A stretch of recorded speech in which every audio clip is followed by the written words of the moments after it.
Hello students, welcome to Khandelwal Maths Academy. I am your host Vishwesh Khandelwal. In today's video, we'll be continuing with part 2 of practice at 5.2 of lesson 5 linear equation in two variables of algebra of standard 9.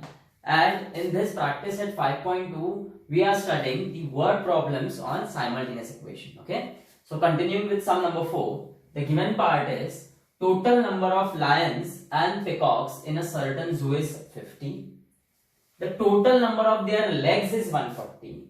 To find number of lions and number of peacocks in the zoo. अब देखो number of lions and number of peacocks सबसे पहले हम variable form में लिखेंगे. Let the number of lions in the zoo be x and number of peacocks be y. Okay, अब देखो by first condition, बहुत आसान सा सम है. क्या है पहली condition? Total number of Lions and peacock in a certain जू इज 50. अब हमने नंबर ऑफ लायंस x लिए और नंबर ऑफ पिकॉक्स y लिए, मतलब इनका एडिशन क्या आएगा? 50. ये आ गया आपका पहला equation. By second condition,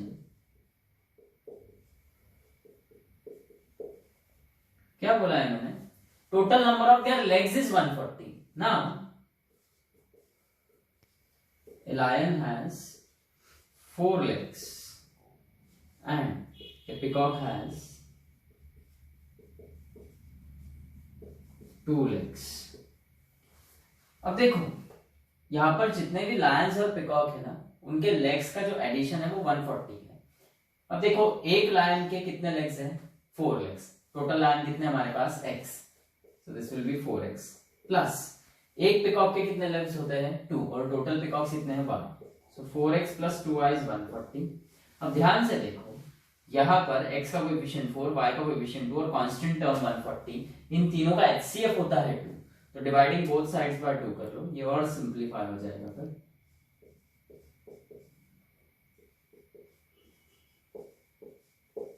4 by 2 is 2, so this is 2x. 2 by 2 is 1, तो वो 1 लिखने की जरूरत नहीं, डायरेक्ट y लिखेंगे हम. and 140 by 2 is 70. ये आ गया आपका सेकंड इक्वेशन. अब देखो ये फर्स्ट और सेकंड इक्वेशन में दोनों ही जगह जो वेरिएबल y है इनका कोएफिशिएंट 1 है और साइन पॉजिटिव है. कोएफिशिएंट दोनों का 1 है. ओके, लेकिन यहाँ पर साइन दोनों का पॉजिटिव है, सेम साइन है, तो हम सब्ट्रैक्शन करेंगे. सब्ट्रैक्ट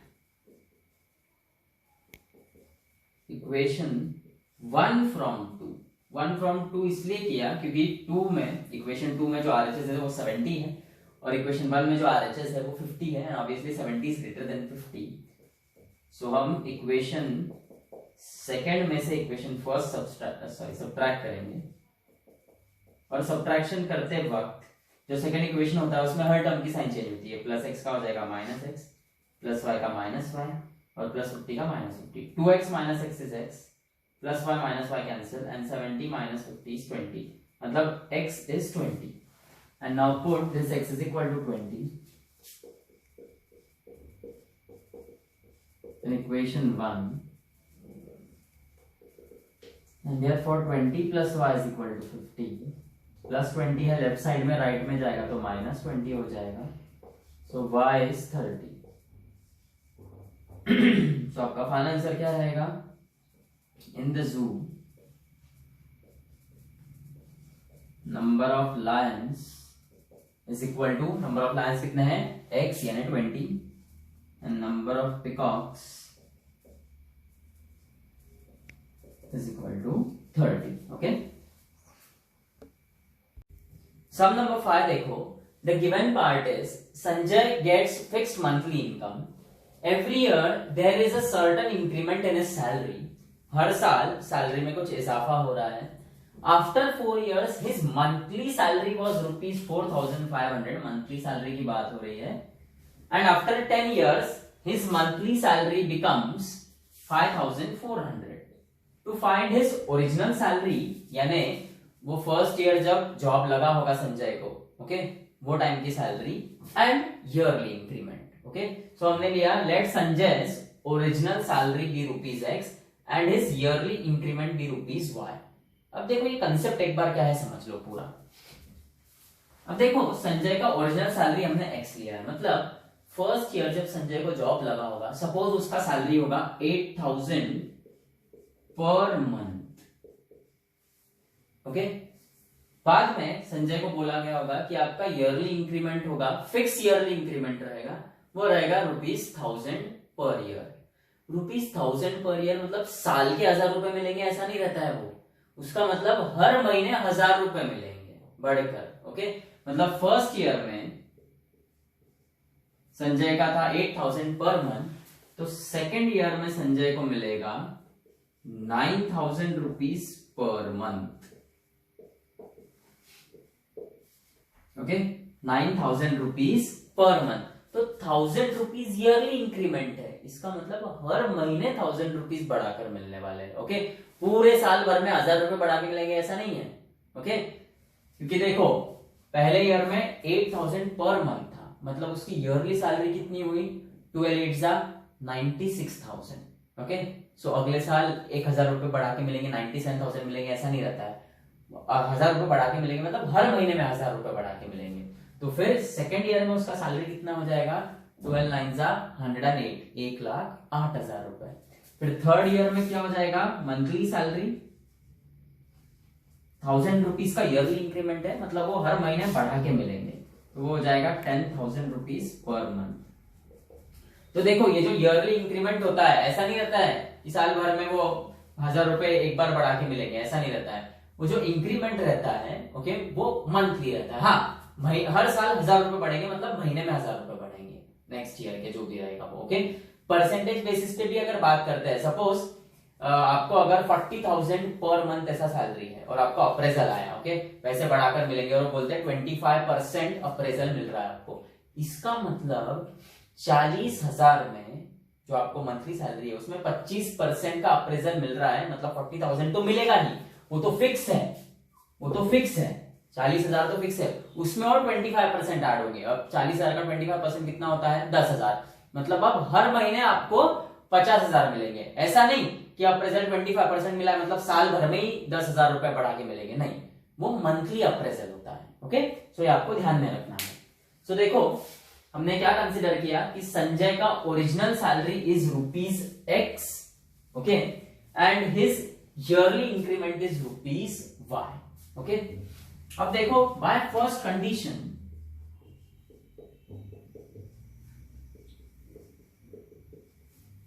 क्या बोल रही है, आफ्टर 4 इयर्स, 4 साल बाद उसका मंथली सैलरी हो रहा है ₹4,500। अब देखो उसका ओरिजिनल सैलरी क्या था ₹X, वो तो वैसे ही रहेगा, ओके। अब 4 साल काम उसने किया है, ईयरली इंक्रीमेंट Y है, तो टोटल इंक्रीमेंट कितना हुआ, पहले साल का, एक साल खत्म होने के बाद Y, फिर 2 साल खत्म होने के बाद 2Y, है ना, Y + Y 2Y, फिर 3 साल खत्म होने के बाद Y + Y + Y 3Y, और आफ्टर 4 ईयर 4 साल खत्म हो गए। सो जो उसका मंथली फिक्स सैलरी था वो तो वैसा की वैसा है X, उसमें 4 साल का इंक्रीमेंट हुआ है, पर ईयर Y है, तो 4 साल में कितना होगा 4Y, मतलब X + 4Y कितना होगा 4,500। ये आपका first equation derive from the first condition. और by second condition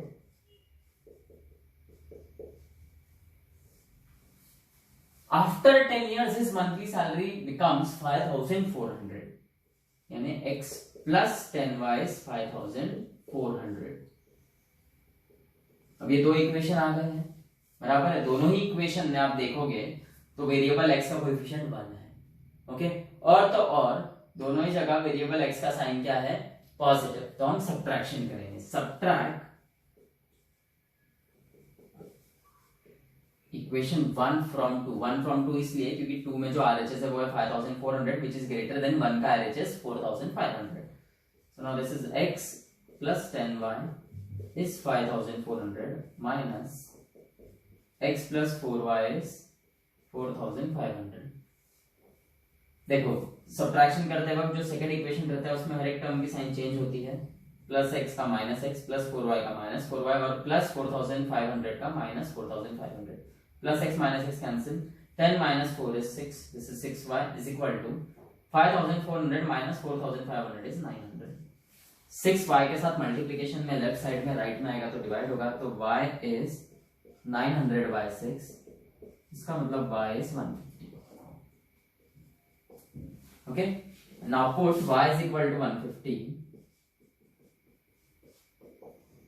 in equation 1, so this is x plus 4 into 150 is 4500, so x plus 4 into 150 600 is equal to 4500, so x is 4500 minus 600, and therefore x is 3900 rupees.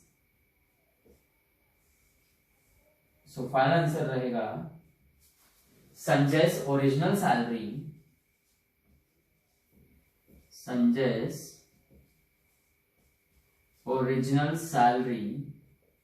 is rupees 3900 and his yearly increment is rupees 150। मतलब first year में जब संजय का job लगा था तो उनका monthly salary था 3900, फिर उनको बोला गया कि हर साल 150 रुपए बढ़ेगा, तो सेकेंड ईयर में कितना हुआ होगा फिर वो 4050, फिर थर्ड ईयर में कितना हुआ होगा, तो 4050 में 150 ऐड करो आप तो 4200, फिर फोर्थ ईयर में कितना हुआ होगा, 4200 में आप 150 ऐड करो तो 4350, और फिफ्थ ईयर में कितना हुआ होगा 4500 रुपए। इसलिए बोला गया है आफ्टर 4 इयर्स मतलब this is his monthly salary in the fifth year, और आफ्टर 10 इयर्स 5400 है, मतलब it is his monthly salary in the 11th year. बराबर है। अब भाई बहुत कम दे रहे हैं ईयरली इंक्रीमेंट, तो संजय ने मेरे हिसाब से जॉब चेंज करना चाहिए, कंपनी स्विच करनी चाहिए। 150 रुपए का इंक्रीमेंट है, आजकल की महंगाई में कुछ नहीं होता है, और वो 15 लाख रुपए तो आए नहीं बैंक में भी, है ना, तो कुछ होने नहीं वाला है इतने कम सैलरी में संजय का, तो Sanjay should switch his job, I think so. Sum number 6 देखो, the given part is price of 3 chairs and 2 tables is rupees 4500 and the price of 5 chairs and 3 tables is rupees 7000. To find price of 2 chairs and 2 tables, बहुत simple सा समय है। Let the price of 1 chair be rupees X and the price of 1 table be rupees Y। जब आप X और Y variable consider कर रहे हो तो 1 चेयर और 1 टेबल का ही प्राइस आप कंसिडर करोगे। Okay, now see by first condition,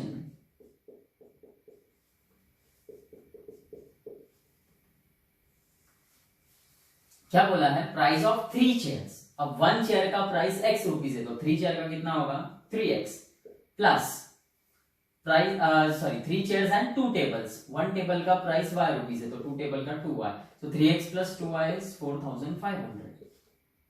ये हो गया आपका इक्वेशन 1। ओके, अब देखो यहाँ पर कोई किसी से डिवाइड नहीं करना, क्योंकि 3, 2 और 4500 इन तीनों का एचसीएफ 1 ही आता है। Okay, now see by second condition,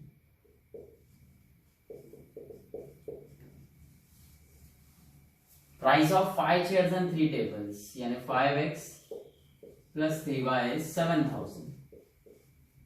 अब ये दो इक्वेशन आ गए, दोनों को सॉल्व करो। अब एलिमिनेशन मेथड से सॉल्व करने जाओगे तो देखो, या तो आप वेरिएबल x भी एलिमिनेट कर सकते हो और वेरिएबल y भी एलिमिनेट कर सकते हो। वेरिएबल x एलिमिनेट करने जाओगे तो दोनों ही इक्वेशन में वेरिएबल x का साइन पॉजिटिव है तो सब्ट्रैक्शन करना होगा। यदि वेरिएबल y एलिमिनेट करने जाते हो तो दोनों ही इक्वेशन में वेरिएबल y का साइन पॉजिटिव है तो सब्ट्रैक्शन ही करना होगा। तो एक बात तो फिक्स है कि एलिमिनेशन के लिए सब्ट्रैक्शन ही करना होगा। अब वेरिएबल कौन सा एलिमिनेट करना है वो देखो, वेरिएबल x एलिमिनेट करने जाते हो तो दोनों इक्वेशन में वेरिएबल x के कोएफिशिएंट अलग अलग है। पहले इक्वेशन में वेरिएबल x का कोएफिशिएंट 3 है, दूसरे इक्वेशन में वेरिएबल x का कोएफिशिएंट 5 है। 3 और 5 का एलसीएम होता है 15। ओके, मतलब यदि वेरिएबल x एलिमिनेट करना है आपको तो इक्वेशन 1 को आपको 5 से मल्टीप्लाई करना पड़ेगा, तब जाके 5 3 15 होगा x का कोएफिशिएंट। ओके, और वही इक्वेशन 2 को आपको 3 से मल्टीप्लाई करना होगा, जब जाके 3 5 15 होगा x का कोएफिशिएंट। यदि आप वेरिएबल y एलिमिनेट करने जाते हो तो पहले इक्वेशन में वेरिएबल y का कोएफिशिएंट 2 है, दूसरे इक्वेशन में वेरिएबल y का कोएफिशिएंट 3 है, 3 और 2 का एलसीएम होता है 6। तो यहाँ पर भी आपको इक्वेशन 1 को 3 से मल्टीप्लाई करना पड़ेगा, वेरिएबल y का कोएफिशिएंट 6 करने के लिए, और सेकेंड इक्वेशन को आपको 2 से मल्टीप्लाई करना पड़ेगा, तब होगा 2 3 6 वेरिएबल y का coefficient. Okay, so variable x eliminate करना है या y एलिमिनेट करना है, दोनों ही केसेस में आपको दोनों ही इक्वेशंस को किसी ना किसी नंबर से मल्टीप्लाई करना है। मैं यहाँ पे वेरिएबल y एलिमिनेट करूंगा, सो मल्टीप्लाई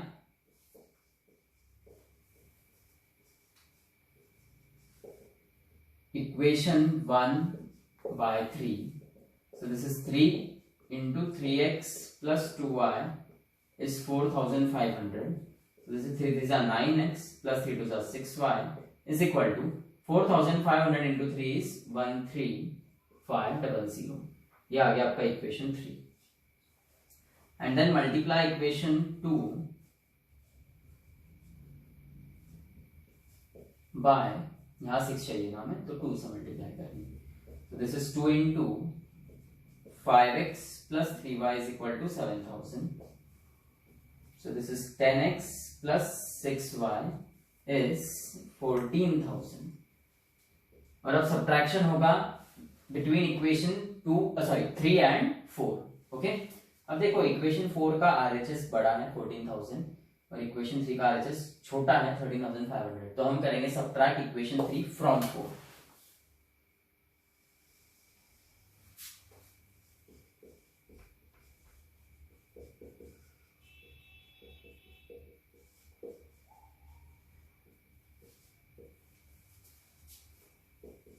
तो ये होगा 10x plus 6y is equal to 14,000 minus 9x plus 6y is 13,500। Subtraction करते वक्त जो सेकेंड इक्वेशन है उसमें हर टर्म का साइन चेंज होता है, प्लस 9x का माइनस 9x प्लस 6y का माइनस 6y और प्लस 13,500 का minus 13,500। 10x minus 9x is x plus 6y minus 6y cancel and 14,000 minus 13,500 is nothing but 500. So x is 500 rupees. Now put x is equal to 500 in equation 1. So this is 3 into 500 plus 2y is equal to 4,500. 3 into 500 is 1,500 plus 2y is 4,500. ये 1500 left side में है plus sign के साथ, right side में जाएगा तो minus 1500 होगा। सो 2y is equal to 3000।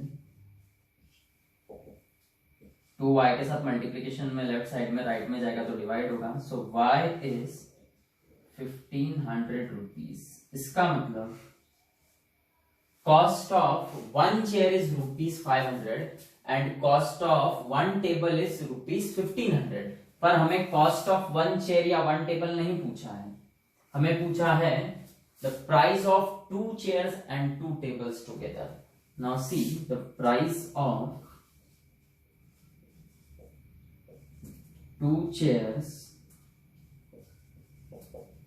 And 2 tables is equal to 2 into एक चेयर की कीमत 500 है तो 2 इंटू 500 प्लस 2 इंटू एक टेबल की कीमत 1500 रुपए है तो 2 into 1500। So this is 1000 plus 3000। So cost of 2 tables and 2 chairs combined is ₹4000। Okay